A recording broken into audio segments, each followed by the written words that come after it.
Namaste, SoulCircle! I'm Candice. And I'm Steven. And we're from Arcana, Mind, Body, Spirit, here in Toronto, Canada. And today we are discussing how to celebrate Beltane, one of our favorite celebrations during the Wheel of the Year. It's May Day! Yes! Beltane is a celebration of fire. It's fertility, motivation, creation, and of course, sex. The energies ride high on Beltane, and it's time to celebrate. Yeah, it marks the halfway point between spring equinox and summer solstice. Celebrated in the Northern Hemisphere on May 1st and November 1st in the Southern Hemisphere.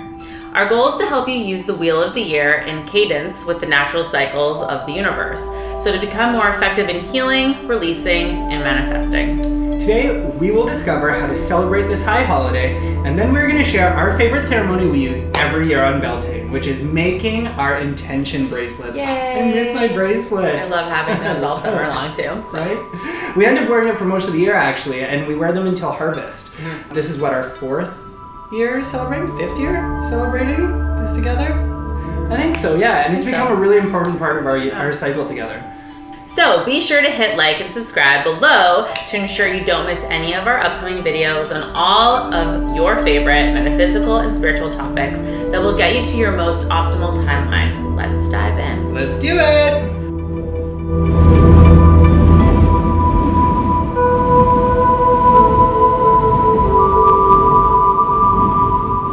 Just look around you. As Beltane approaches, the entire world is wrapped in beauty.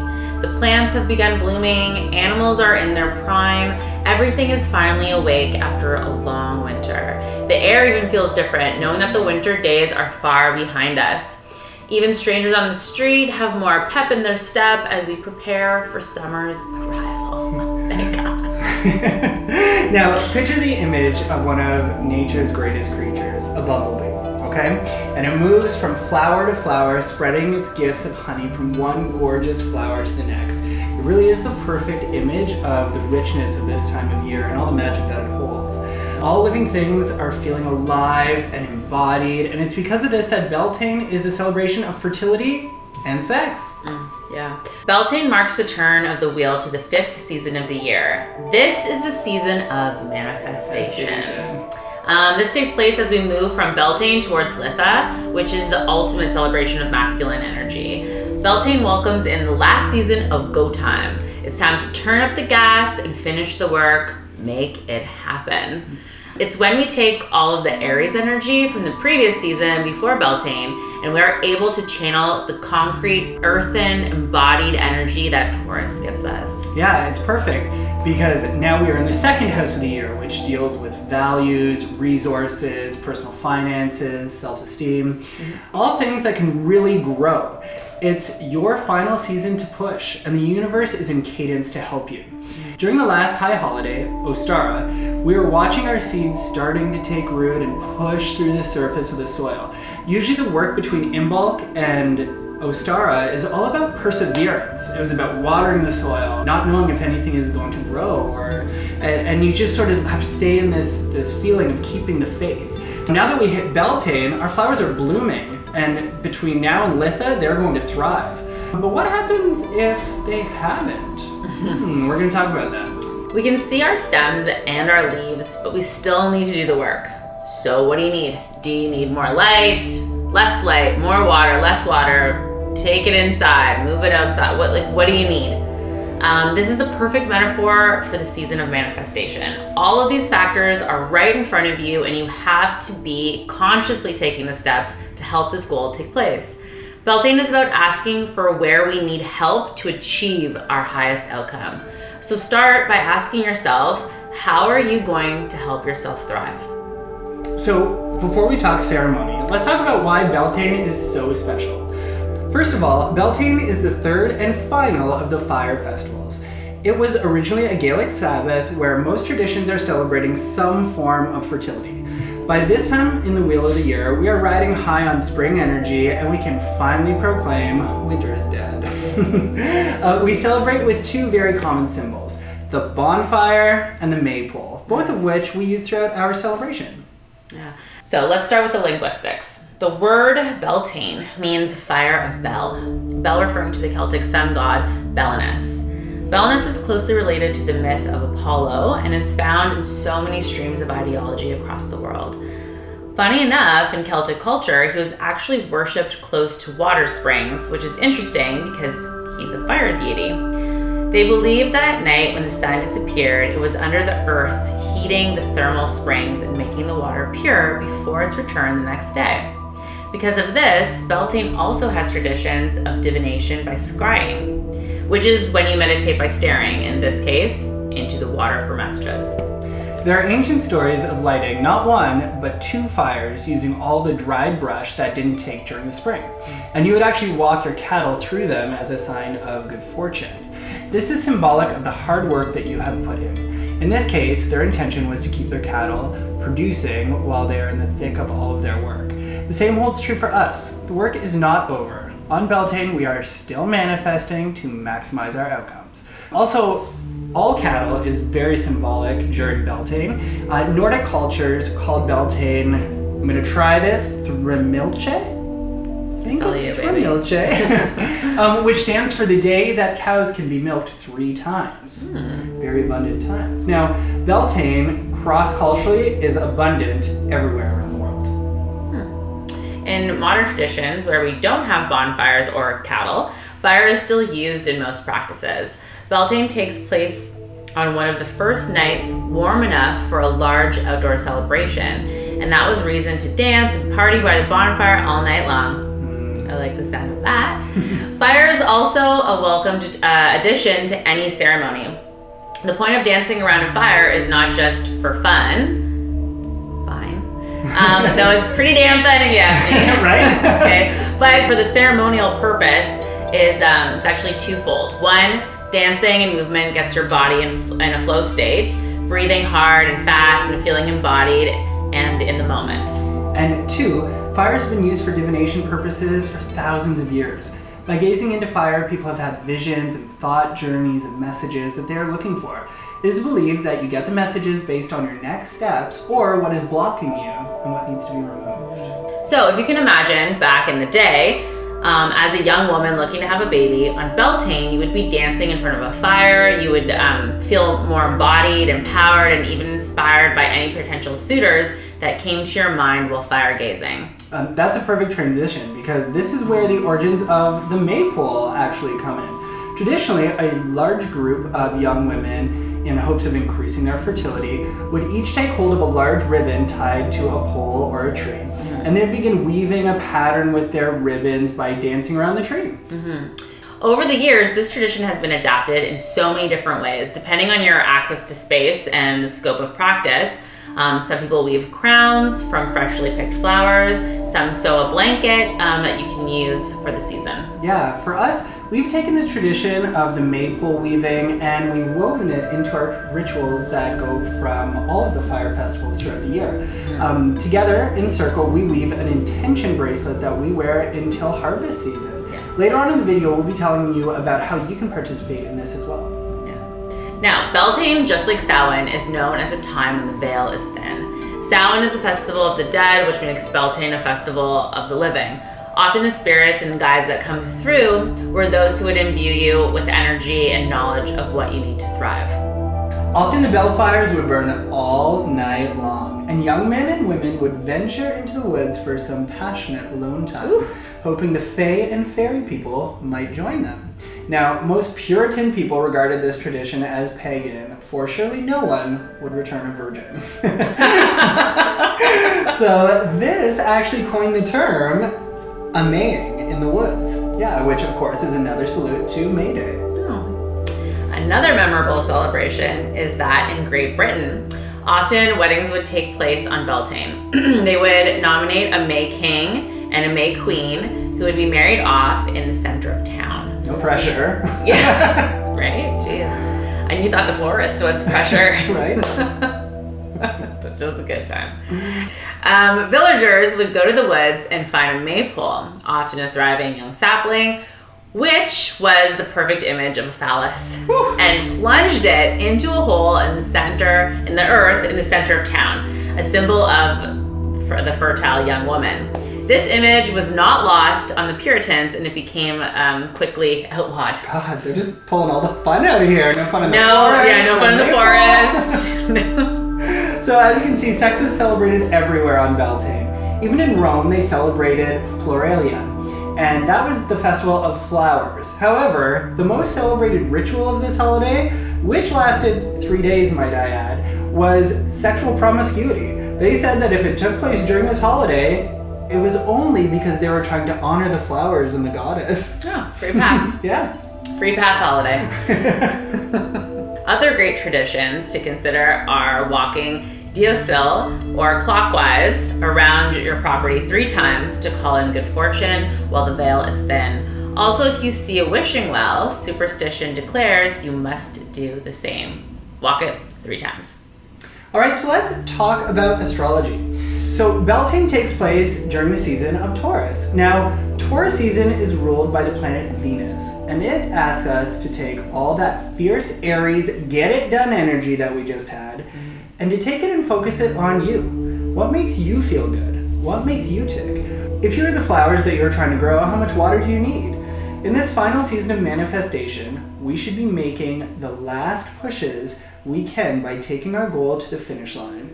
It's the same creation you've been cultivating all year since Imbolc, and now we hold it up against ourselves and we see where our goals and our current selves meet. The Tauran energy asks us, what do I need to do to push further? Does this line up with my current state?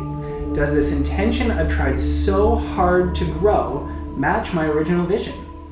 And whether it's yes or no, how does my physical, emotional, and spiritual body benefit from what I'm trying to create? On Beltane, we celebrate all the beauty that has materialized while we make any adjustments we need to as we move towards Litha.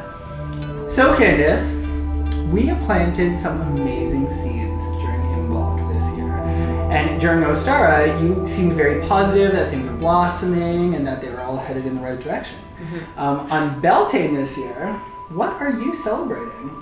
Okay, so this year I'm celebrating the new job that I got.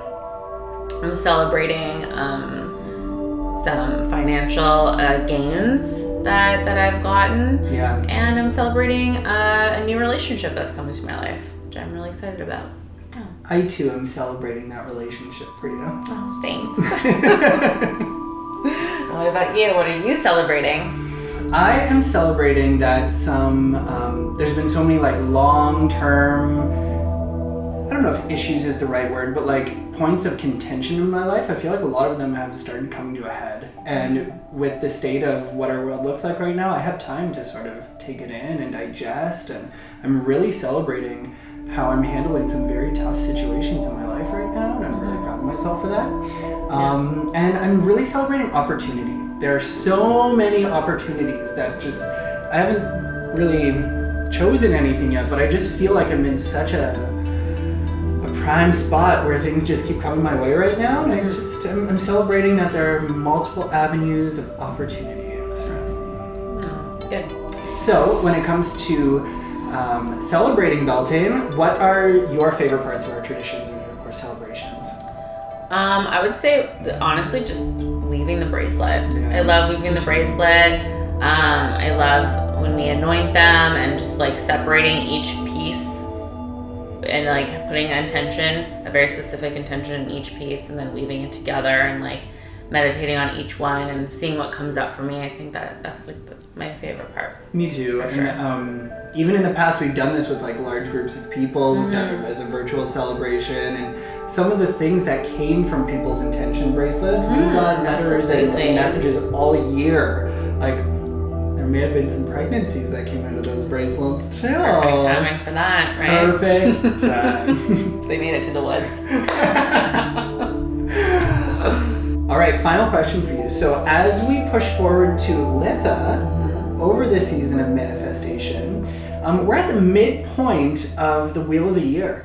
When it comes to your chakras, which ones are you hoping to integrate towards your intention? Are there any ones that you feel are blocking you right now, or which ones do you feel are out of balance, or are they just flying open? I feel called to put some energy towards my third eye. and my crown, and also always just working on that solar plexus, and those are my top 3. Your top 3? My top 3. What about you? I'm way on the other. I'm opposite side. I'm working root. I feel like I got maybe a little disconnected over the last month or 2. Just a little bit.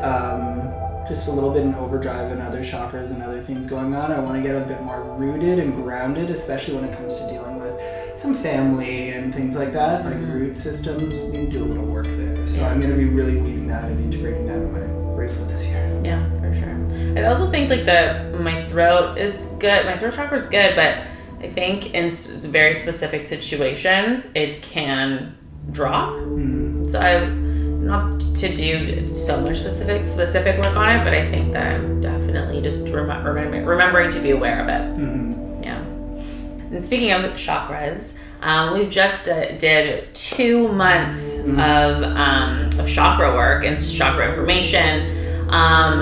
So be sure to subscribe and follow and check out all our previous videos of the last 2 months, because there's a lot of great information there. Just learning about what the chakras are, as well as following in a meditative practice that can really make a difference. And I've been doing it, and I've actually just in the 2 months, even though I'm already aware and doing the work, but specifically doing that, it has made a huge difference on the vibration. Oh yeah, for sure.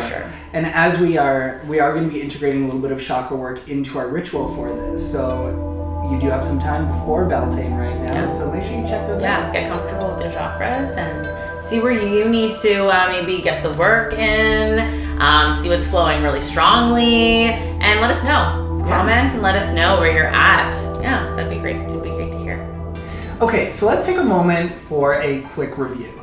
Now, ceremonially in the Wheel of the Year, the first fire festival was Imbolc. This is where we asked our intentions to be revealed to us in our naming ceremony.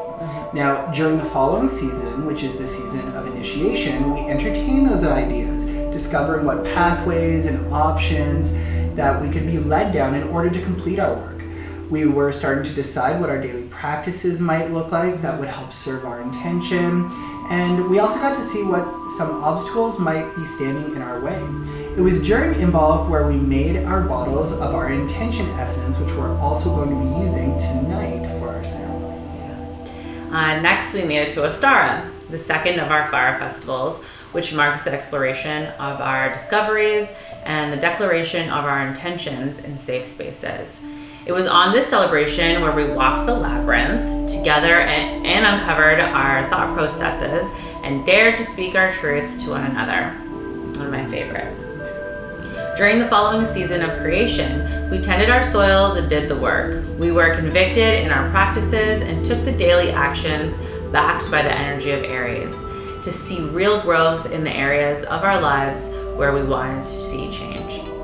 So now it's Beltane, which means it's time for the season of manifestation to begin.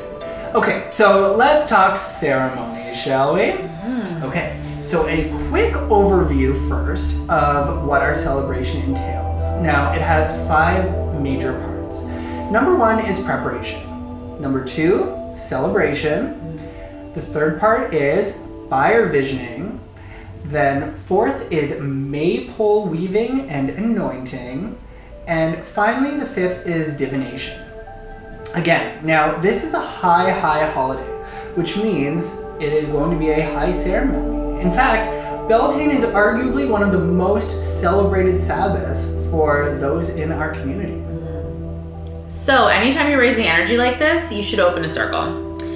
During our videos at the beginning of the year, we talked about how to call in guides and guardians and how to set up sacred space. We will include a link below for that. Also, if you're not sure how to call in the guides or set up sacred space, we have an audio for purchase on our Arcana website that you can just listen to and meditate to set your sacred space. We'll place a link below for that too. During Beltane, remember to always start with celebration. It is time for gratitude of what has already taken root and blossomed. If you imagine you are a seedling, Imbolc was a seed planted in dark soil that was nurtured from Yule. On Ostara, the seeds are making their brave voyage to the surface, buds are blooming, and becoming ready to flower. On Beltane, we are starting to see those flowers, so we gotta celebrate that. But then, after the celebrating, it's time to do some vision work. We may also notice that some things may not be thriving yet or haven't taken root at all. It's time to take a look at what's holding you back and where your blocks are, and then bravely forge forward into the season of manifestation, knowing where your work lies. In some cases, it may only mean a tweak or two on how you're handling your intention, or it can mean a full-blown pivot. That's what the fire visioning will reveal. Next, we take the information we've garnered and we make our intention bracelets. We weave them from 7 cords assigned to each one of our 7 chakras attached to our essence bottles that we created at Imbolc. This is our maypole weaving ritual. And finally, we finish with divination for any messages that may have come through. Okay, so let's go step by step. Okay, so step 1, preparation. Yeah, so okay, let's talk about what you'll need. You need your bottle of essences that you created during Imbolc. If you weren't there for that, you don't have to worry. You do not necessarily need one.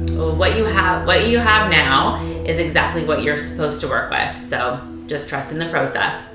If you have a bottle of any kind, you can fill it with some kind of offering of water, wine, honey, moon water, anything that will give you some weight and something that has meaning to you. Over the years, I've also seen a tree or a sturdy plant substitute as the maple. All right, next. You'll need 7 cords of any kind or any texture, any colors, as fancy or not fancy as you'd like. They should be about the length of your forearm, okay? Whatever you choose, try and keep these things in mind. You're gonna be making something you're gonna be wearing for a number of months. So try and use something that isn't gonna scratch you or inevitably drive you crazy. They also have to be strong enough that they're gonna last it through a little bit of weathering. We keep it really simple, and we actually prefer to use twine. It's durable and it really absorbs what offerings that we're using. Especially with the oils and stuff. Yeah.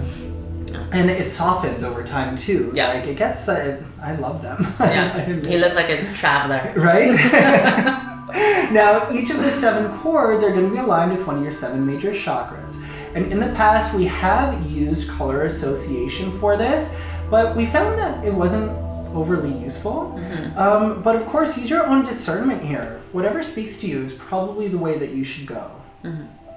Yeah, next, the offerings. We will be anointing each cord with an offering of a herb, essential oil, or something from nature that speaks to us. We will include some correspondences below that we use. And again, use whatever you have. For example, for the root chakra, you could use essential oils that correspond to the root chakra, like cedarwood, patchouli, vetiver.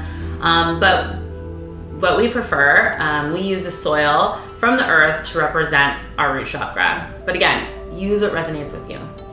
Okay, so here are some other options that you could use for correspondences and offerings for the other chakras. So let's talk about sacral. So often we use coffee grounds to represent that energy and that spunk for creativity. Yeah, you can just dip it in some coffee. Yeah. There's also the solar plexus. So for that one, we have used honey for sweet thoughts towards ourselves. Yeah. For the heart, we often use rose petals or roses, rose water, rose essential oil. Yeah, and for the throat, we've used wine. Obviously. Yeah, just get talking. Get it out there. Go for that throat chakra. Yeah. And then for third eye, we've used a few different things over the years, but for intuition and things like that, we actually use moon water.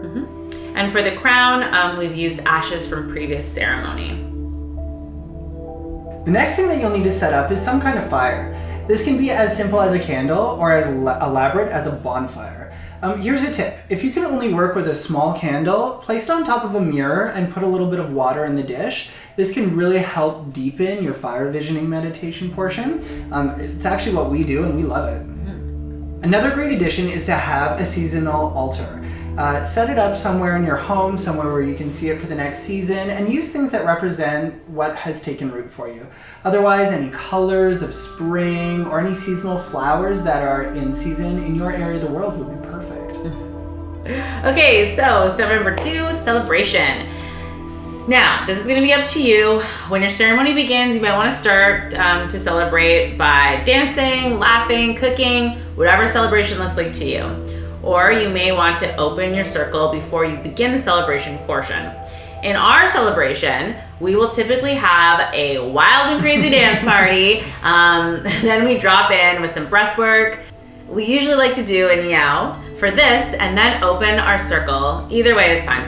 Now, if you missed our Iao video and don't know what we're talking about, we'll include a link below. We did this in January, and it's a really great breath technique you can use to drop in. Yeah. Then we have some gratitude practice about how things have progressed in the season of creation. So here's an idea. During this gratitude practice, we have incorporated painting our sigils as a form of gratitude for Beltane. Feel free to incorporate this too into your ceremony and hang it somewhere in your sacred space for the season of manifestation.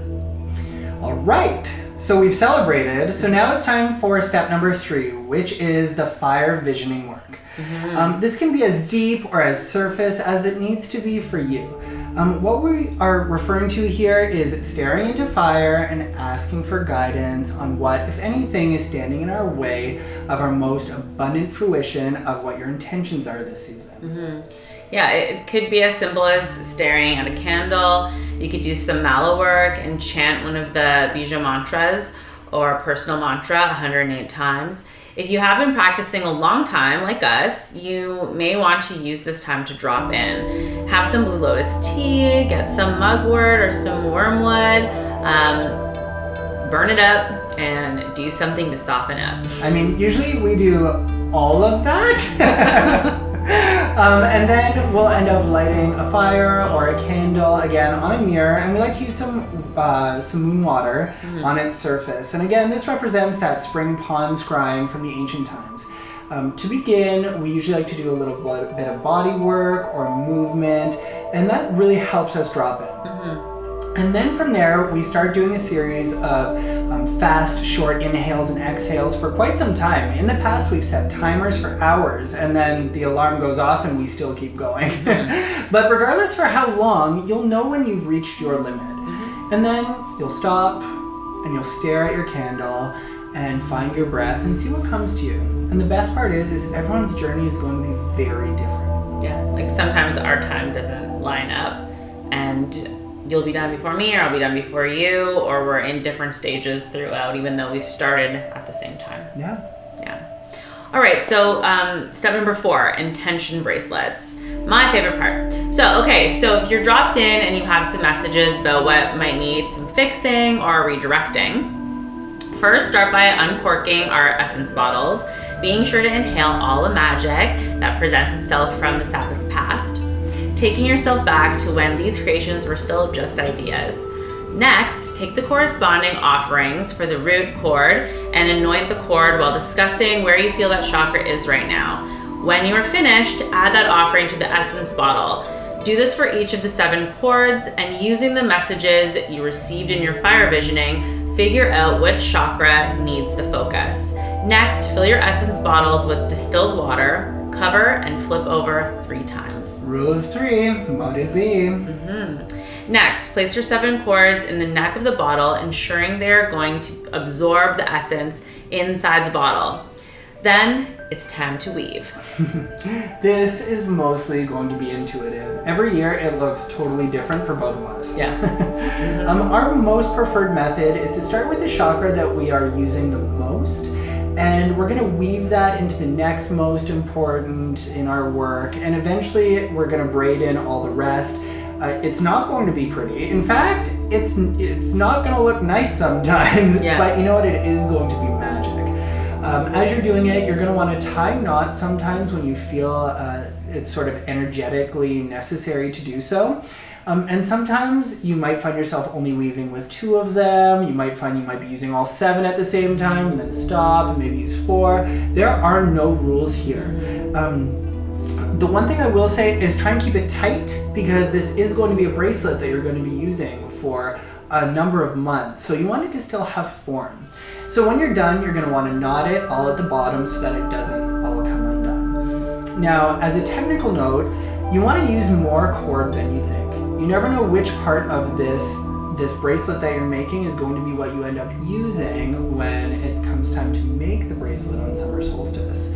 And once you're finished, admire your work and be sure to write down anything that may have come to you during this. Lastly, step 5 is divination. If divination is a part of your practice, this is the perfect time to grab those tarot cards. Ask the ruins, cast some bones, read some tea leaves, numerology, whatever. This is the moment to connect to your guides and see what comes through. In our practice, we also like to offer each other healing work before closing the circle. This can be done to conclude the ceremony, but I actually prefer, during Beltane, for it to be done before the breath work as a way of preparing our body temples for the visioning section. Yeah, we've done it both ways in the past, and usually most Sabbaths, we do like to finish with our healing. But Beltane, for some reason, it feels like it's a great way to enter into the breath and visioning work for it. But of course, use your own discernment. Make this your own. Make sure to keep it within the correspondences that align with this time of year and the symbols of the Sabbath. And of course, please make sure that you close the circle with gratitude. And that's your ceremony. You should have a bracelet sticking out of the neck of a bottle. So let's talk about what to do with your bracelet now that you are finished the work. Honestly, just let it sit there. I'm going to recommend that it stays somewhere cool and dry, and that all depends on what you have in your essence bottle. If what you have could curdle or ferment, avoid that if possible. You don't need a rancid bracelet tied around your wrist for the next few months. I mean, unless you're into that kind of thing. I was going to say like this for the entire season of manifestation. So keep it somewhere where it'll be relatively unharmed for the next 6 weeks. I just love the celebration, and I cannot wait to have a bracelet. I look forward to it. I know. I look forward to it every year. Even my clients are like, "Oh, you're wearing it again." They're like, "No." Yeah. Okay, so now this is what our practice typically looks like for Beltane, but depending on your level of practice, there are so many other ways that you could celebrate, and I thought we could go through some of those with you. Sure. Yeah. Okay, so 1, find a beautiful space in a nearby forest or ravine where you can sit uninterrupted to watch the world come to life around you, or even just a walk if that's all the time you have. Yeah. Number 2 is colors. Now the colors for this Sabbath are red, green, white, pink, and yellow. All of these colors are okay. And so if you want to wear them, if you want to decorate with them, and maybe not even at home, bring some things to your office space that can brighten it up, even if it's just a flower that resonates with these colors. Anything will help. Yeah. All right, next, work that sacral chakra. This is a fire festival, so dance, listen to music louder than usual, and if you can, have sex. These are all fantastic ways of celebrating May Day and stoking your inner fire as we push towards Litha. Number 4, write a letter of gratitude to yourself with all the things that you are grateful for showing up this year so far. Finish by wishing yourself safe travels as you forge forward towards your goals. And because this is a fire festival, feel free to burn it afterwards. And number 5, find a reading to share based on the season. We'll be sharing a blessing for Beltane next week, so if you are not a writer, you can happily use ours. Oh, I cannot wait. I'm so excited. Be sure to comment below and let us know how you are going to celebrate Beltane this year. And be sure to like and subscribe to our channel so that you receive our videos for the next high holiday, which will be Litha, summer solstice. Summer solstice. That marks the end of the season of manifestation and the beginnings of the season of celebration. Can you believe that we're already moving towards summer solstice? Thank God. It's wild. In the meantime, Arcana releases 3 videos a week, Monday, Wednesday, and Friday. For the month of May, we are moving into our series, In the Moon. So be sure to check that out. On Mondays, we'll be discussing the different phases of the moon. Wednesday, we will talk about what your moon sign is in astrology and what that means. And on Friday, we'll be starting our goddess series and their correspondences to the moon. I can't wait for that either. I'm really excited for that also. So be sure to share this video with your friends so that you guys can decide how you want to celebrate Beltane. Many blessings and abundant returns. We cannot wait to see what you are growing. Much love. Namaste.